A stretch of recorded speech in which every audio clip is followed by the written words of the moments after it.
नगर में विमला काकी, जो कि गांव की सबसे बुजुर्ग औरत है, वो चौपाल पर बैठकर हर रोज बच्चों को कहानियाँ सुनाती है। सभी बच्चों को विमला काकी की कहानी बहुत पसंद आती है। वो रोज चौपाल पर बैठकर विमला काकी की कहानियों का आनंद लेते। अच्छा बच्चों, तुम्हें पता है हमारे गांव में बहुत पहले एक नरभक्षी दानव रहता था। उसके लंबे लंबे नाखून थे, बड़े बड़े बाल, बड़े बड़े दांत और बिल्कुल एक भालू की तरह था वो। विक्रम, देख जरा, सभी बच्चे विमला काकी की कहानियाँ सुनकर मस्त हो जाते हैं। हाँ भाई, और रात में हमें सोने नहीं देते। फिर दोनों बच्चे हंसने लगते हैं। अच्छा, अब वो दानव कहाँ है? अब वो दानव हमारे गांव के कुएं में है। क्या कुएं में? हाँ, हमारे गांव के कुएं में। अब जो भी बच्चा पढ़ाई नहीं करेगा, जिद करेगा, वो दानव आकर उसे खा जाएगा। क्या खा जाएगा? चलो अब जाओ यहाँ से और जाकर सो जाना, ठीक है? सभी बच्चे वहाँ से चले जाते हैं। सभी बच्चे खेलते खेलते उस कुएं तक पहुँच जाते हैं। देख बंकू, अगर तूने मेरी गेंद नहीं दी तो तुझे वो राक्षस खा जाएगा। तुझे अभी भी वो राक्षस वाली बात याद है? अरे वो एक कहानी थी बस, और कुछ नहीं। अगर सच में कोई राक्षस होता तो क्या हमारे घर वाले हमें यहाँ आने देते? और अगर राक्षस हुआ तो? अरे तू भी किन बातों में विश्वास करता है? चल मैं तुझे उस कुएं में दिखाता हूँ, कोई राक्षस नहीं है। फिर सारे बच्चे उस कुएं के पास चले जाते हैं और उस कुएं का ढक्कन खोल देते हैं। तभी उन्हें बहुत डरावनी आवाजें सुनाई देती हैं। सभी बच्चे डर के मारे वहाँ से भाग जाते हैं। शाम को जुगनू अपने खेत में कुछ काम कर रहा था और घर जाते समय उस कुएं के पास से गुजरा कि अचानक कुएं के पास से वो गायब हो गया। गांव वाले उसे ढूंढ ढूंढ कर परेशान हो गए, लेकिन वो नहीं मिला। तब से रात को जो कोई भी उस कुएं की तरफ जाता, वहाँ से फिर लौट कर नहीं आता। गांव के सभी लोग चौपाल पर बात करते हैं। मुखिया जी, हमें कुछ करना होगा। कुछ दिनों से जो कोई भी उस कुएं की तरफ जाता है, लौट कर नहीं आता। गांव में इतने सारे हादसे हो गए, अब ना जाने वो कुआं किस किस को खा जाएगा। हमारा शहर जाना बहुत जरूरी हो गया है। हाँ, अब तो मुझे भी फिक्र होने लगी है। जब तक हम इस समस्या का समाधान ना ढूंढ ले, तब तक कोई भी रात में उस कुएं की तरफ नहीं जाएगा। तब से गांव के लोगों ने रात में उस रास्ते से वहाँ से आना जाना बंद कर दिया। फिर एक दिन प्रताप के बेटे बंकू को बहुत तेज बुखार आ जाता है और शहर जाने का बस वही एक रास्ता था। बंकू की हालत बिगड़ने लगी तो प्रताप बंकू को लेकर उस कुएं वाले रास्ते से ही शहर के लिए निकला। शहर से आते वक्त, सुनिए जी, जल्दी जल्दी चलिए, शाम हो गई है। हमारा यहाँ ज्यादा देर रहना खतरे से खाली नहीं है। अरे हाँ, चली तो रहा हूँ। पिताजी, क्या सच में इस कुएं में कोई राक्षस रहता है? हाँ बेटा, लगता तो ऐसा ही है, पर अब जल्दी जल्दी चलो। जब तक बंकू दौड़कर उस कुएं के पास चला जाता है। अरे अब खड़े क्या हो, पकड़ो उसे, देखो वो उस कुएं की तरफ जा रहा है। अरे तो मैं क्या करूं? सुबह से तो बुखार में था और अब देखो कैसे इधर उधर दौड़ रहा है। बंकू, ए बंकू, रुक जा। बंकू उस कुएं में झांक कर देखता है और प्रताप उसे पकड़ने के लिए झपट्टा मारता है। तभी बंकू का पैर एकदम से फिसल जाता है और वो कुएं में जाकर गिर जाता है। बंकू, बंकू बेटा, अजी अब क्या होगा? आप निकालिए मेरे बेटे को इस कुएं से बाहर। मुझे नहीं पता, आप कैसे भी इसे कुएं से बाहर निकालिए, मुझे बस मेरा बेटा चाहिए। अरे हाँ भाग्यवान, मुझे भी मेरा बेटा उतना ही प्यारा है जितना कि तुझे। चल, हम गांव से मदद लेकर आते हैं। फिर दोनों गांव की तरफ जाते हैं। गांव वाले उर्मिला को रोते देख इकट्ठा हो जाते हैं। अरे क्या हुआ भाभी, आप रो क्यों रही हो? और प्रताप भैया, आप भी बहुत घबराए हुए लग रहे हो। अरे भाई चलो, जल्दी हमारी मदद करो। वो बंकू उस कुएं में गिर गया है। सभी लोग बहुत ज्यादा हैरान हो जाते हैं। क्या? बंकू कुएं में गिर गया? भगवान, अब क्या होगा? हाँ चलिए, आप सभी चलिए और मेरे बेटे बंकू को उस कुएं से बाहर निकलवाने में हमारी मदद कीजिए। नहीं नहीं बेटी, इस वक्त तो कोई भी गांव वाला तुम्हारी मदद नहीं कर सकता। तुम्हें पता है ना कि उस कुएं के पास रात को कोई नहीं जाता है। तो ठीक है, मैं खुद ही बंकू को बचाने जाऊंगी। अरे प्रताप भैया, आप रोकिए ना उर्मिला भाभी को। आपको पता है ना, उस कुएं की तरफ रात को जाना खतरे से खाली नहीं होगा। अगर वो कुआं इन्हें भी खा गया तो? और वैसे भी हमें थोड़ी समझदारी से काम लेना होगा। क्या आप यही चाहते हो कि आपकी उर्मिला भाभी को भी खा दे? मेरा उर्मिला के सिवा इस दुनिया में और कोई नहीं है। मैं उर्मिला को उस कुएं की चंगुल में फंसने के लिए नहीं भेजूंगा, और अपने बेटे को बचाने के लिए मैं खुद ही उस कुएं में जाऊंगा। प्रताप उस कुएं की तरफ जाने लगता है। रुक जा बेटा, जितना प्यारा बंकू तुम दोनों को है उतना हमें भी। पर अगर तुम दोनों भी उस कुएं की तरफ गए और भगवान न करे तुम्हें कुछ हो गया तो फिक्र मत करो बेटा, भगवान कुछ रास्ता जरूर दिखाएंगे, बस तुम थोड़ा सब्र करो। फिर उर्मिला गांव के शिव गौरी मंदिर में जाने लगती है। सभी गांव वाले भी उसके पीछे पीछे हो लेते हैं और बंकू की सलामती की सब प्रार्थना करते हैं।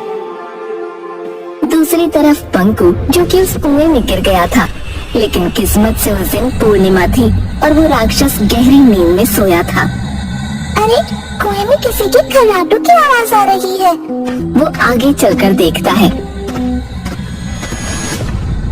उसे एक दानव सोया हुआ दिखता है। अरे बाप रे, इतना भयानक दानव! कहीं ऐसा तो नहीं कि विमला काकी की कहानियों में जो नरभक्षी दानव था ये वही हो? मतलब विमला काकी की कहानियाँ सच थी। अगर ऐसा है तो ये दानव तो मुझे कच्चा चबा जाएगा। मुझे जल्दी यहाँ से बाहर निकलना होगा, पर निकलूं कैसे? यहाँ से बाहर निकलने का रास्ता कहाँ होगा? बंकू उस राक्षस को देखकर बहुत घबरा गया था। मुझे माँ और पिताजी की बात मान लेनी थी। माँ और पिताजी बाहर जाने किस हाल में होंगे, और ये कुआं इतना गहरा है कि चढ़कर निकलना नामुमकिन है। मुझे कोई रास्ता दिखाओ भगवान। वो आसपास बाहर जाने का रास्ता देखता है, तभी उसे एक अजीब सा निशान दिखता है। वो उस निशान को छूता है कि तभी अचानक एक पतली सी सुरंग का रास्ता खुल जाता है और उसे वहाँ पर और भी इंसान दिखाई देते हैं जो कि अधमरी हालत में थे। आज कितने दिनों बाद मुझे किसी इंसान की खुशबू आ रही है।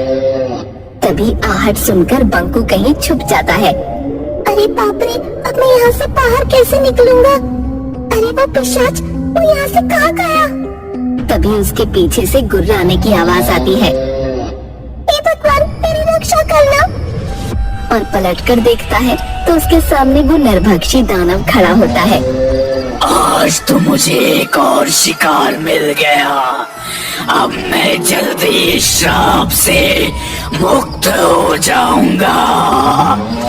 पर वो दानव जैसे ही बंकू को हाथ लगाता है वैसे ही बंकू बचकर भाग जाता है। अरे ये क्या हुआ? कहाँ गया वो? फिर दानव उसकी खुशबू सूंघकर उसकी तरफ बढ़ने लगता है, पर बंकू पास पड़े हुए कीचड़ को अपने ऊपर लगा लेता है ताकि दानव को उसकी बू न आए, और फिर सुरंग के एक कोने में जाकर छुप जाता है। फिर सुरंग में फंसे हुए लोगों से पूछता है, अरे काका, आप यहाँ सब कब से कैद हैं और इस दानव ने आपको खाया नहीं? अरे बेटा, अगर ये दानव मुझे खा लेता तो मुझे तड़पना नहीं पड़ता, पर जब से इस दानव ने मुझे कैद किया है तब से मैं रोज रोज मर रहा हूँ। ये दानव थोड़ी थोड़ी करके हर रोज हमारी जान खींच लेता है। ये तो बिल्कुल विमला काकी की कहानियों जैसा ही है। बेटा, तुम यहाँ से निकलने का जल्दी ही रास्ता ढूंढ लो, नहीं तो ये दानव तुम्हें भी तड़पा तड़पा कर मार डालेगा। नहीं काका, मैं आप सबको ऐसे छोड़कर अकेला नहीं जाऊंगा। दूसरी तरफ उर्मिला और गांव के सभी लोग मंदिर में बंकू की सलामती के लिए प्रार्थना करते हैं। हे भगवान, मेरा विश्वास है आपके रहते वो राक्षस मेरे बेटे का बाल भी बांका नहीं कर पाएगा। तभी वहाँ एक अघोरी साधु आ जाता है। तुम सब मारे जाओगे, तुम में से कोई भी जिंदा नहीं बचेगा। सभी गांव वाले उस अघोरी की बात सुनकर दंग हो जाते हैं। आप कौन हो बाबा? और आपको पहले इस गांव में हमने तो कभी नहीं देखा, और आप ऐसे क्यों बोल रहे हो? इस गांव पर बहुत बड़ा खतरा मंडरा रहा है और तुम में से कोई भी जिंदा नहीं बचेगा, कोई भी नहीं। बाबा, आप बड़े पहुँचे हुए लगते हैं। कृपया आप मुझे बताएं, मेरा बेटा पंकु सही सलामत है ना? ऊपर वाले के मर्जी के बिना कुछ नहीं होता। तुम्हारा बेटा उसी राक्षस की कैद में है। वो राक्षस किसी को भी जिंदा नहीं छोड़ेगा। क्या? पर वो राक्षस हमारे गांव में कैसे आया? और हाँ, वो सबको क्यों मारना चाहता है? वो राक्षस इसी गांव का एक आदमी था जो कि किसी संत के श्राप के कारण उसी कुएं में दानव बनकर रह रहा है। उसने कई साल शिव जी की उपासना की और खुद को बहुत ही शक्तिशाली बना लिया। और अगर वो 11 इंसानों की बलि देगा तो वो और भी ज्यादा शक्तिशाली बन जाएगा और फिर वो उस कुएं से बाहर भी निकल सकता है। क्या क्या? पर बाबा, उसे मारने का कोई तो तरीका होगा ना? तरीका तो है विमला बहन। आप अभी उस राक्षस को मारने का तरीका इन गांव वालों को बताइए। आप विमला काकी को जानते हैं? हाँ बेटा, ये बहुत ही जाने माने अघोरी है। पर जब से उन साधु ने उस आदमी को श्राप दिया था, तब से हमारे गांव में कोई भी संत और साधु नहीं आया। पर कौन था वो आदमी और उसे ये श्राप क्यों मिला? वो आदमी सभागन का बेटा था। उसने एक साधु की गाय को मार के उसका मांस खाया था। तब से उस साधु ने उसे श्राप देकर उस कुएं में बंद कर दिया था। दूसरी तरफ बंकू वहाँ से बाहर निकलने का रास्ता ढूंढने लगता है। तभी अचानक उसके सामने वो दानव आ जाता है। तो तू यहाँ पर छुपा हुआ है चूहे? तूने मुझे बहुत भड़काया है। अब मैं तुझे कच्चा चबा जाऊंगा। दानव बंकू को पकड़ने के लिए आगे बढ़ता है, पर बंकू बचकर फिर से निकल जाता है। दानव गुस्से से बंकू के पीछे पीछे बढ़ता है और बंकू उससे बचकर आगे निकल जाता है। दौड़ते दौड़ते बंकू एक पत्थर से ठोकर खाकर गिर जाता है। बंकू उस पत्थर को ध्यान से देखता है तो पत्थर के पीछे नागफनी दिखाई देती है। तब वो उस पत्थर को खोदने लगता है। अरे शिवलिंग, और ये भी इस कुएं के अंदर। हे महादेव, आप मेरी और यहाँ पर कैद बाकी सभी लोगों की रक्षा करना।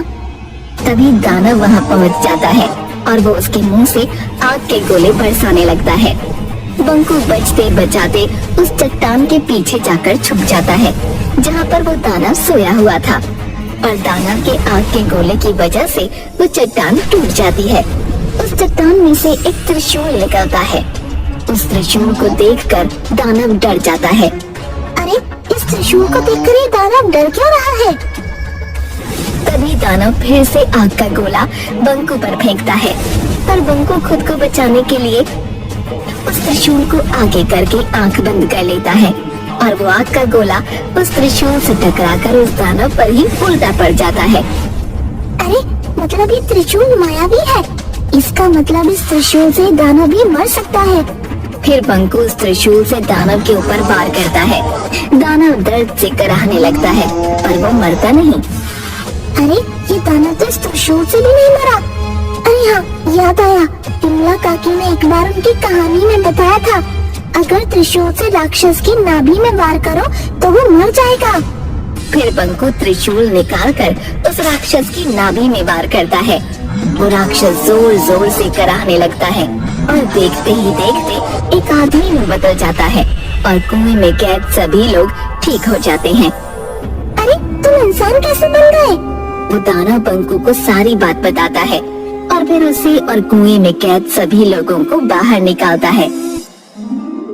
अगले दिन गांव के सभी लोग उस कुएं के पास इकट्ठा हो जाते हैं अरे भूत भूत भूत!